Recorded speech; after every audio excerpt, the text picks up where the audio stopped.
Hello friend, Janmashtami special Kanaiya માટે આપણે ઘરે જ પંજરી એકદમ 5 જ મિનિટમાં તમે બનાવીને ઘરે તૈયાર કરશો તો તેની માટે અહીંયા પહેલા આપણે ખાલી 1 કે 2 ચમચી ઘીની અંદર આપણે એકદમ સરસ ઇઝીલી ચોખ્ખી પંજરી ઘરે જ બનાવીને તૈયાર કરી દઈશું। તો અહીંયા જો 10 નંગ કાજુ લીધા છે, જેને મેં વચ્ચેથી ખાડા કરી દીધા છે, તેને આ રીતે આપણે શેકી લેવાના છે। અહીંયા બધી વસ્તુ આપણે શેકીને લેવાની છે। તો જો અહીંયા કાજુ શેકાઈ ગયા છે, તો તેને આ રીતે આટલા જ શેકાવા દેવાના છે, વધારે નહીં। તો તેને આપણે કાઢી લીધા। ત્યાર પછી અહીંયા આપણે તેટલી જ 10 નંગ જેટલી બદામ લીધી છે। બદામ તમે આ રીતે કટ કરીને પણ લઈ શકો છો અને આખી પણ લઈ શકો છો। તો મેં આખી જ રાખી છે, તેને પણ આપણે આ રીતે થોડી શેકાવા દેવાની અને કાઢી લેવાની। ત્યાર પછી 2 ટેબલ સ્પૂન દ્રાક્ષ, તેને પણ આપણે શેકી લેવાની છે અને આ રીતે તે ફૂલવા લાગે એટલે તેને કાઢી લેવાની, બળી ના જાય તેનું ખાસ ધ્યાન રાખજો।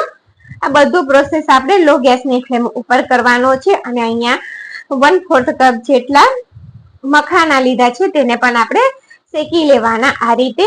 જો તે પણ શેકાઈ ગયા છે, ક્રિસ્પી થઈ જાય એટલે તેને કાઢી લેવાનું। ત્યાર પછી અહીંયા કઢાઈ આપણી ગરમ જ છે, તે સમયે ગેસ બંધ કરી દેવાનો અને ગરમ છે તેમાં જ આપણે કોપરાના છીણને આ રીતે શેકી લેવાનો। અને કોપરાનું છીણ એ 2 મોટી ચમચી એટલે કે 2 ટેબલ સ્પૂન જેટલું છે, કે તમે 1/4 કપ પણ કહી શકો। અને અહીંયા આપણે ત્યાર પછી 1/3 કપ સૂકા ધાણા, સૂકા જે આખા ધાણા આવે તેને પણ આપણે આ રીતે શેકી લેવાના છે। તો જો શેકાય અને તેની સરસ સુગંધ આવવા લાગે અને લો ગેસની ફ્લેમ પર તેને પણ શેકવાના છે અને સુગંધ આવવા લાગે એટલે ગેસ બંધ કરી તેને એક પ્લેટમાં ઠંડા થવા માટે રાખી દઈએ। અને તે ઠંડા થાય છે ત્યાં સુધી આપણે અહીંયા ખાંડને પીસી લઈએ। અહીંયા મિક્સરનો જાર લઈ લેવાનો અને 2 ટેબલ સ્પૂન ખાંડ લેવાની। ખાંડની જગ્યાએ તમે સાકરનો પણ ઉપયોગ કરી શકો છો। તો અહીંયા જો આ સરસ રીતે ખાંડ પીસાઈ ગઈ છે અને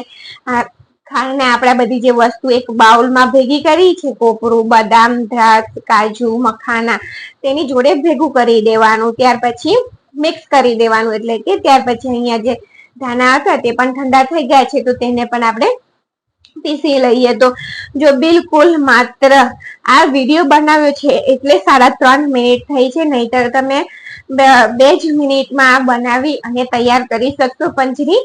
તો પંજરીને આ બધા મિક્સર સાથે મિક્સ કરી દઈએ તો બિલકુલ ઈઝી, એકદમ ચોખ્ખી કનૈયા લલ્લા માટે આપણે ઘરે જ જન્માષ્ટમી માટે આ રીતે પંજરી બનાવી અને તૈયાર કરી શકીએ છીએ।